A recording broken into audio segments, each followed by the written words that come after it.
స్వచ్ఛత అంటే నందిని. నందిని పాలు మరియు పెరుగు. నమస్కారం, వెల్కమ్ టు సుమన్ టీవీ. నేను గీతాంజలి. ఏప్రిల్ 6వ తారీఖు ఆదివారం శ్రీరామనవమి. ఈ సందర్భంగా ఇంట్లో మనం అందరం కూడా చిన్నగా పూజ చేసుకుంటాం, అలాగే దేవాలయానికి వెళ్తాం, ఖచ్చితంగా రామాలయానికి వెళ్తాం. అక్కడ కళ్యాణం చాలా చక్కగా చూస్తాం, లేదంటే భద్రాచలంలో జరిగేటువంటి ఆ కళ్యాణాన్ని మనం వీక్షిస్తాం. కానీ ప్రత్యేకంగా ఈ రోజునండి దాంపత్య సమస్యలు ఉన్నవాళ్ళు కావచ్చు, అలాగే ఉద్యోగం విషయంలో పదోన్నతులు పొందాలనుకున్న వాళ్ళు, నిరుద్యోగులు కానీ వీళ్ళు కావచ్చు, వివాహానికి సంబంధించి సరిగ్గా సంబంధాలు కుదరట్లేదనే వాళ్ళు కావచ్చు, ఆర్థికంగా ఏమైనా సమస్యలు ఉన్న వాళ్ళు కావచ్చు, వీరందరూ కూడా ఆ రామయ్యను స్మరిస్తూ వారికి పూజ చేస్తూ చక్కటి పరిహారాలు చేసుకుంటే ఆ సమస్యల నుంచి బయటపడతారని చెప్పి ప్రముఖ జ్యోతిష్యులు బ్రహ్మశ్రీ నందిబట్ల శ్రీహరి శర్మ గురువు గారు చెబుతున్నారు. నాకు అనిపించింది ఒక వీడియో చేస్తే బాగుంటుంది, అందరికీ ఉపయోగకరంగా ఉంటుంది కదా అని. ఇక ఆలస్యం ఎందుకు, గురువు గారు ఉన్నారు, వారితో మాట్లాడి వివరాలు తెలుసుకుందాం. గురుగారు నమస్కారం అండి. వాగర్థావివ సంపృక్తౌ వాగర్థ ప్రతిపత్తయే జగతః పితరౌ వందే పార్వతీ పరమేశ్వరౌ ఆదిత్యాయ చ సోమాయ మంగళాయ బుధాయ చ గురు శుక్ర శనిభ్యశ్చ రాహవే కేతవే నమః.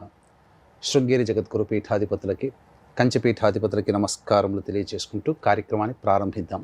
గురుగారు, శ్రీరామనవమి ఆదివారం వచ్చింది మనకి 6వ తారీఖు కదండి. ఇంకా అందులో ఎలాంటి మార్పు లేదు, అందులో ఏ మాత్రం సందేహం లేదు. 6వ తారీఖు అండి. అయితే మామూలుగా ఆ రోజున ఏం చెయ్యాలి, ఎలా ఉండాలనేది ముందుగా ఒక 2 నిమిషాలు మాట్లాడుకుందాం గురుగారు. ఎందుకంటే ఆ రోజున కళ్యాణం వీక్షించాలన్న ఆలోచనే ఉంటుంది అందరికీ. భద్రాచలంలో జరిగేటువంటి ఆ కళ్యాణం చూడాలనే ఉంటుంది. కానీ ఉదయం నుంచి కొంతమంది ఇంట్లోనే పూజ చేసుకుంటూ ఉంటారు. అయితే ఒక్కొక్కసారి పూజా విధానం ముందుగా మాట్లాడదామండి. ఏం చేయాలి ఆ రోజు? ప్రధానంగా శ్రీరామ నవమి, సాక్షాత్తు ఆ శ్రీరామచంద్రుల వారు జన్మించిన దారభ్యత, అవతార రూపం దాల్చి అవతార సమాప్తి అయిపోయి ఇన్ని లక్షల సంవత్సరాలు గడుస్తున్నా ఇప్పటికీ కూడా ఆ రామయ్యని, ఆ సీతమ్మని తలుచుకొని, ఆ తలుచుకున్న రోజున కనులార విందుగా ఆ నోరు అమృతం, ఆ మనస్సు అమృతం, కళ్ళు అమృతం, విన్న చెవులు అమృతం, అలా ఉంటుంది. ఈ రోజుకి కూడా మన ఇంట్లో మన సొంత అన్నయ్య పెళ్లి చేసుకుంటున్నట్టుగా, నా సొంత కొడుక్కి పెళ్లి చేస్తున్నట్టుగా ఊరా వాడ శ్రీరామ కళ్యాణము జరుగుతుంటే, భారతదేశం అంతటా కాకుండా విదేశాల్లో కూడా ఉన్న ధర్మాన్ని పాటించే వాళ్ళందరూ కూడా శ్రీరామనవమి రోజున ప్రత్యేకించి ఆ సీతారాముల కళ్యాణం, అది ఎంతటి వేడుకమ్మ. ఇప్పటికీ ఒక పాట రూపంలో సీతారాముల కళ్యాణము చూతము రండి, అది ఎంతటి అమ్మ నోట్ల. అసలు సాక్షాత్తు చెప్పాలి అని అంటే ఎక్కడ ఆ కళ్యాణం జరుగుతున్నా అది మన ఇంట్లో జరుగుతున్నట్టుగానే మన పండుగ, నా కుటుంబ సభ్యుడి పండుగగా మనం చేసుకుంటున్నాం. అంటే ఇది ఆ దేవుడి అంశంలో జన్మించినది కాదమ్మా, ధర్మాన్ని పాటించాడు.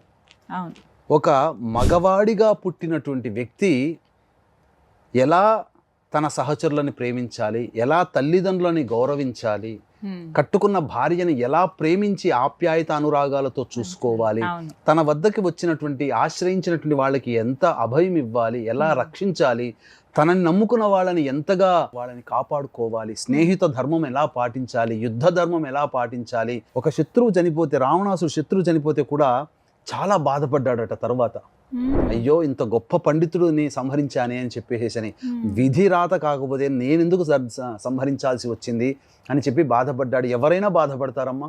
శత్రువు ఏదన్నా ఇబ్బంది అయితేనే కింద పడితేనే అబ్బా బాగా పడ్డారా, ఇంకా దెబ్బలు తగ్గలేదురా వీడికని అనుకునే రోజుల్లో మనం ఉన్నాం. కానీ ప్రత్యర్థులని కూడా ఎలా గౌరవించాలో రాముడిని చూసి నేర్చుకోవాలి. అసలు ధర్మం అంటూ ఉంది అని చెప్పి వెతికితే ఆ రాముడి రూపము, రాముడి యొక్క విధానమే కనబడుతుంది తప్ప ధర్మానికి ప్రతిరూపం ఆయనే.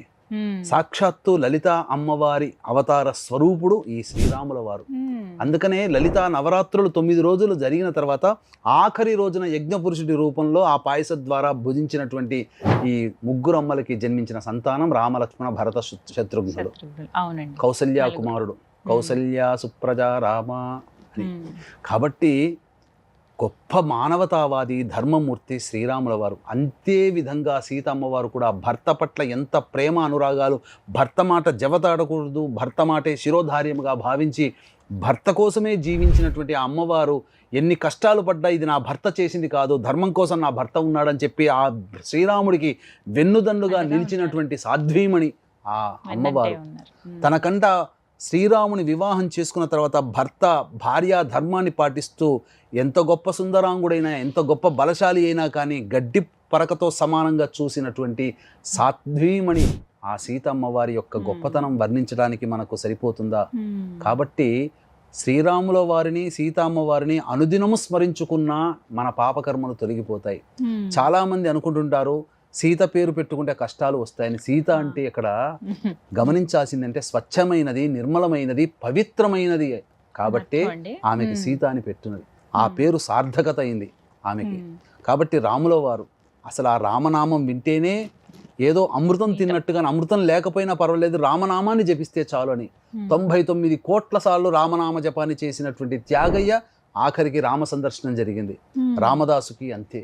కాబట్టి శ్రీరాముల వారు ఉన్నది నిజము, రామనామము ఉన్నది నిజము, ఆ మహత్యం ఉన్నది కూడా నిజం. ఇంకొక విషయం చెప్తానమ్మా, రాముల వారి విశిష్టత కొంత చెప్పండి అని మీరు మొట్టమొదట అడిగారు కదా. రామనామము అంటే రామ్ అనేటువంటిది అగ్ని బీజము. మనకు మంత్రాలలో ఈ రామ్ అనేటువంటిది ఏంటంటే పాపకర్మలని దహించి వేస్తుంది అని అర్థం. అందుకనే ఈనాడు అనేక మంది బాబాల చుట్టూ తిరుగుతుంటారు. ఈ బాబాలందరూ కూడా వాళ్ళ పేరుకి చివరన ఒక తోక మన రాముని తగిలించుకుంటారు, రామ్ అని పెట్టుకుంటారు. ఆ బాబాల పేరుకి చివరికి రామ్ అని పలకడం వల్ల మహత్యం వస్తుంది. తెలియక జనాలు ఏంటంటే ఆ బాబాలకు వచ్చిన మహత్యం ఏమో అనుకుంటుంటారు. కానీ ఆ బాబా పేరు పక్కన రామ్ అని పెట్టడం, అది నామ మహిమం అని తెలుసుకోలేకపోతున్నారు. ఇంకా అజ్ఞానంలో ఉండి మరి రాముడు గురువుని పూజించలేదే, గురువుని పూజించాడు కానీ గురువే దైవం అనుకోలేదే. గురువుని ఎలా గౌరవించాలో కానీ ధర్మాన్ని పాటించాడు, దైవాన్ని కూడా ఆరాధించాడు. కానీ మనం ఏం చేస్తున్నాం ఈ కాలంలో? బాబాల చుట్టూ తిరుగుతున్నాం. మనకు కాని దైవాన్ని మనం ఆరాధిస్తూ మన ధర్మాన్ని మనం విడిచిపోతున్నాం. కాబట్టి రాముడి బాటలో నడవాలంటే మన ధర్మము, మన మతం కానీ మనకు సంబంధం లేని దేవుణ్ణి పక్కన చివరికి రామని పెట్టి పిలుచుకొని చెయ్యకూడదు.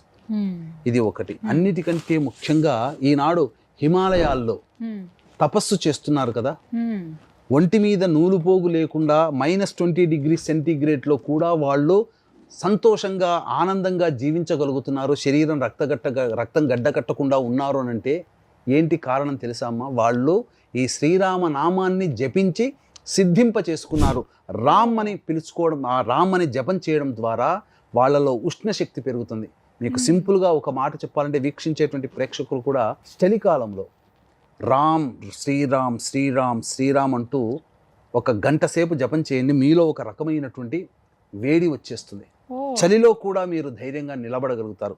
ఆ ధైర్యమే ఆ యోగులకి ఆ రామనామ జపం వల్ల కలిగింది. కాబట్టి ఇంతటి గొప్ప మహత్యం శ్రీరామ నామానికి ఉందమ్మా. ఈ శ్రీరామ అనే నామాన్ని తరచూ జపించడం వల్ల మన పాపకర్మ దోషాలు తొలగిపోతాయి. ఇది ఏదో బాబాల మహత్యము కాదు. ఆ బాబా చివరన మన వాళ్ళు ఒక తోకని పెట్టారు రామ్ అనేది, ఆ మహత్యం అని చెప్పవచ్చు. ప్రత్యేకించి శ్రీరామ నవమి రోజున ఏం చేయాలి గురువు గారు అసలు ఆ రోజు? ముఖ్యంగా శ్రీరామ నవమి రోజున ప్రతి వాళ్ళు కూడా ఉదయాన్నే కాలకృత్యాదులు తీర్చుకొని సీతారామ పట్టాభిషేకంతో కూడుకున్నటువంటి లక్ష్మణ బంధుమిత్ర సమేతముగా సపత్నీకంగా ఉన్నటువంటి ఫోటోని తెచ్చుకొని పెట్టుకొని చక్కటి ఎర్రటి పూలమాల లేదా తెల్లటి పూలమాల వేయాలమ్మా. వేసి స్వామి దగ్గర ఆవు నేతితో దీపారాధన చేసి వీలైనన్ని సార్లు శ్రీరామనామ జపాన్ని చేయాలి. ఆ రోజు ఉన్నటువంటి ఒక గొప్ప యోగం ఏంటంటే పుష్యార్క యోగము కూడా ఉన్నది. శ్రీరాముల వారి కళ్యాణం అభిజిత్ లగ్నంలో జరుగుతుంది కదా. 10 గంటల నుంచి ఒక పంచాంగం ప్రకారం 10 గంటల 12 నిమిషాల నుంచి పుష్యమి నక్షత్రం వచ్చింది. దృక్ సిద్ధాంతం ప్రకారం సూర్యోదయం ముందు నుంచే పుష్యమి నక్షత్రం ఉంది. అంటే ఏ రకంగా చూసినా ఆ ఆదివారం రోజున పుష్యార్క యోగం అనేటువంటిది ఉన్నది. ఈ పుష్యార్క యోగం అనేటువంటిది అద్భుతమైనటువంటిది. మనకు ఇష్టదైవాన్ని 100 సార్లు స్మరిస్తే ఎంతటి పుణ్య ఫలితం వస్తుందో ఆ యొక్క పుష్యార్క యోగము ఉన్నటువంటి ఆ 6వ తారీఖు రోజున ఒక్కసారి స్మరిస్తేనే అంతటి సార్లు వస్తుంది. కాబట్టి అందరూ కూడా ఆ స్వామి యొక్క కళ్యాణాన్ని కనులారా వీక్షించి తీరవలసిందే, అందులో సందేహమే లేదు. అదే ప్రత్యేకించి అడగాలనుకున్నది గురువు గారు, చాలా మందికి ఏంటంటే వివాహం విషయంలో ఇబ్బందులు ఉంటాయి. సంబంధం కుదురుతుంది, చెడిపోతుంది, కొంతమందికి అసలు సంబంధాలే కుదరవు, వయసు అయిపోతుంది, పిల్లలకి పెళ్ళిళ్ళు చేయాలనే ఆలోచన తల్లిదండ్రులకు ఉంటుంది, అలాంటి వాళ్ళు కావచ్చు. దాంపత్య సమస్యలు ఈ రోజుల్లో ఎక్కువగా చూస్తూ ఉన్నాము, ఎక్కువ డివోర్స్ కేసులు ఇవి కానీ ఏదో ఒక విషయంలో వివాహాలకు సంబంధించిన దాంపత్య సమస్యలు ఉంటున్నాయి. వీటి గురించి ముందుగా మాట్లాడదాం. ఏమైనా పరిహారాలు ఉంటే తెలియచేయండి, ప్రత్యేకించి ఆ రోజున చేయడానికి. ఎందుకంటే ప్రతి విషయంలో శ్రీరాముల వారు సీతమ్మ తల్లి ఆదర్శప్రాయమే. మరీ ముఖ్యంగా వివాహాలకు సంబంధించి కానీ దంపతుల విషయంలో ఎలా అర్థం చేసుకుని బ్రతకాలనేది వాళ్ళని చూసే నేర్చుకోమని చెప్తారు పెద్దవాళ్ళందరూ కూడా, మీలాంటి వాళ్ళు. మరి ఏమైనా పరిహారాలు వీటికి? అలాగే చాలామంది పదోన్నతుల కోసం, అసలు ముందు ఉద్యోగం రావటం, నిరుద్యోగులు ఎవరైతే ఉంటారో వాళ్ళు కావచ్చు, పదోన్నతులు పొందాలన్నా, ఉద్యోగంలో చక్కటి ఉద్యోగం, అది కూడా స్థిరపడే ఉద్యోగం కావాలన్నా ఏమైనా పరిహారాలు ఉంటే తెలియచేస్తారా? తప్పకుండానమ్మా. మనకు శ్రీరాముల వారికి సంబంధించినటువంటిది ఈ యొక్క వాల్మీకి రామాయణంలో గాయత్రి అక్షరాలు 24 అక్షరాలు కదా, ఆ 24 అక్షరాలని సంక్షిప్తం చేశాడు. అందుకే సంక్షిప్త రామాయణము అని అంటారు. కాబట్టి 24 సర్గలు అనేది అంటుంటారు. నాకు పూర్తిగా తెలియదు. కానీ ఈ యొక్క శ్రీరాముల వారికి సంబంధించినటువంటి జీవన కథలలో భాగంగా కొన్ని పారాయణములు చేయడం ద్వారా సమస్యలు తీరిన వాళ్ళని నేను చూశాను. ఈ విధంగా చెప్పినటువంటి ద్వారా వాళ్ళు సమస్యలు తీరాయి. అంటే అపాయింట్మెంట్స్ కోసం, జాతకం కోసం వస్తూ ఉంటుంటారమ్మా. వచ్చినప్పుడు సులభమైనటువంటి పరిహారాల కోసం ఎక్కువ అడుగుతారు. ఎందుకంటే అందరూ డబ్బున్న వాళ్ళు కారు కదా. డబ్బున్న వాళ్ళంటే చక్కగా జపాలు, హోమాలు అన్నింటినీ చేస్తారు. కానీ సాధారణమైనటువంటి వాళ్ళకి, కాబట్టి శ్రద్ధగా మీరు చేసుకుంటారా అని అడుగుతాను. శ్రద్ధగా చేసుకుంటామండి అన్న వాళ్ళకి మాత్రం కొన్ని విధాలైనటువంటి పరిహారాలు, కొన్ని సమస్యలకి ఈ రామాయణానికి అంతర్గతంగా ఉన్నటువంటి పరిహార క్రియల్ని సూచించడం జరిగింది. ముఖ్యంగా వివాహ ఘట్టము అని అంటారు. ఈ వివాహ ఘట్టానికి సంబంధించి వివాహ సమస్యలు, దాంపత్య సమస్యలతో బాధపడుతున్నటువంటి వాళ్ళు ఎవరైనా కానీ, ఎందుకంటే ఈ యొక్క కలియుగంలోనే కాదు, ఏ యుగంలోనైనా కానీ ఆదర్శ దంపతి మూర్తులు ఎవరయ్యా అంటే సీతారాములే. అన్యోన్య దాంపత్యం ఎవరిదయ్యానంటే సీతారాములే. అందుకనే ప్రతి వివాహ మహోత్సవ ఆహ్వాన పత్రికలో జానక్యాహ కమలాహ పుటాన్ అని చెప్పేసి, అంటే సీతారాముల శ్లోకముతోనే ప్రారంభమవుతుంది. కాబట్టి సీతారాముల వివాహ కళ్యాణ ఘట్టము, స్వయంవర ఘట్టము, ఇవన్నీ కూడా ఎవరైతే పారాయణం 108 సార్లు చేస్తారో శీఘ్రంగా వివాహం జరుగుతుంది. దాంపత్య సమస్యలు తొలగిపోయి ఆనందకరమైనటువంటి దాంపత్య సుఖాన్ని పొందుతారు. భాగస్వామ్య వ్యాపారాలు చేసేవాళ్ళు, ఇబ్బందులు ఉన్న వాళ్ళు కూడా మళ్ళీ భాగస్వాములు కలుస్తారు. ఇది కూడా చేయొచ్చు. ఇది వివాహ సంబంధమైనటువంటిది. ముఖ్యంగా ఆ రాముల వారికి అభిషేకం చేస్తారు కదా, ఆ రాముల వారి కళ్యాణాన్ని చూడాలి. వివాహం కానటువంటి వాళ్ళు, అబ్బాయిలైనా అమ్మాయిలైనా, దాంపత్య సమస్యలు ఉన్న వాళ్ళైనా ఆ కళ్యాణాన్ని వీక్షించ 10 గంటల నుంచి మొదలుకొని 1 గంట 2 వరకు ఉంటుంది. టీవీలకు అతుక్కుపోయి చూడండి, లేదా మీకు ఊరూరా వాడవాడలు అక్కడ కళ్యాణం జరుగుతుంది, ఆ కళ్యాణంలో ఉండండి. ఎందుకనంటే మనకి ఏం చెప్పబడి ఉందంటే శాస్త్రంలో, ఎక్కడైనా కానీ కళ్యాణం జరుగుతుందంటే అక్కడ ఆ అమ్మాయిలో అమ్మవారి కళ వచ్చేస్తుంది, అబ్బాయిలో పెళ్లి కళ వచ్చేస్తుంది. పెళ్లి కళ వచ్చింది అని అంటారు కదా. ఎందుకు అనంటే ఆ మంటపంలోకి పార్వతీ పరమేశ్వరులు ప్రవేశిస్తారట. ఆ యొక్క దంపతులు వివాహమైపోయి దాంపత్యంలో ఉండాలనుకునేటువంటి వధూవరుల యొక్క వాళ్ళ శరీరంలో ఆ కళ ప్రవేశిస్తుంది, పార్వతీ పరమేశ్వరుల కళ. కాబట్టే వివాహం కావలసినటువంటి అబ్బాయిలు అమ్మాయిలు ఎవరైతే ఉంటారో ఆ కళ్యాణం దగ్గర ఉండండి. ఆ కళ్యాణం పరిసర ప్రాంతాల్లో ఉంటే దైవిక శక్తి వాళ్ళలో ప్రవేశించి వాళ్ళ జాతకంలో వివాహ సంబంధమైన దోషాల ప్రయత్నాల్లో ఏమైనా ఉంటే ఆ దోషాలన్నీ తొలగిపోతాయి. దాంపత్య సమస్యలు కూడా అంతే. వివాహమై దంపతులై చక్కగా ఎవరికి వాళ్ళు అప్పగింతలు చేసేస్తారు కదా, అప్పుడు ఏంటి అర్థము? దంపతులు అంటే ఇరువురు దంపతులు అయ్యారు అని సీతారాముల వారు. కాబట్టి ఆ విధంగా అప్పగింతల కార్యక్రమం అయ్యేంత వరకు కూడా ఆ స్వామి వారి కళ్యాణం దగ్గర ఉంటే దాంపత్య సమస్యలు తొలగిపోతాయి. ఇంకా చెరుకు రసంతో ఆ స్వామి వారికి అభిషేకం చేస్తే తప్పకుండా ఇంకా వివాహ దోషాలు సంపూర్ణంగా తొలగిపోతాయి అని చెప్పవచ్చు. అది ఉద్యోగ సంబంధమైనటువంటి విషయాల్లో ప్రధానంగా శ్రీరామ్ పదవి కోసమైనా కానీ, ఉద్యోగం వెతుక్కునే వాళ్ళైనా, ఉన్న ఉద్యోగం నుంచి వేరే ఉద్యోగం మారాలంటే, మంచి సంస్థలో పిలుపు రావాలి అన్నా ఆ యొక్క సంబంధించినటువంటి శ్రీరామ పట్టాభిషేకం ఉంటుంది రామాయణంలో. ఆ పట్టాభిషేక ఘట్టాన్ని 108 సార్లు పారాయణం చేయాలి. ఆ రోజునే పూర్తి చేయాలండి? ఆ రోజున చేస్తే విశేషం, ఎందుకంటే పుష్యార్క యోగము కూడా కలిసి ఉన్నటువంటి రోజమ్మా అది. అద్భుతమైనటువంటి రోజు. ఏ సమయానికి చదవటం ప్రారంభించాలండి? పొద్దున్నే ప్రారంభించవచ్చు, సాయంత్రం వరకు చేస్తే ఎంతసేపు అమ్మా శ్రీరామ పట్టాభిషేకం ఎంతవరకు ఉంటుంది?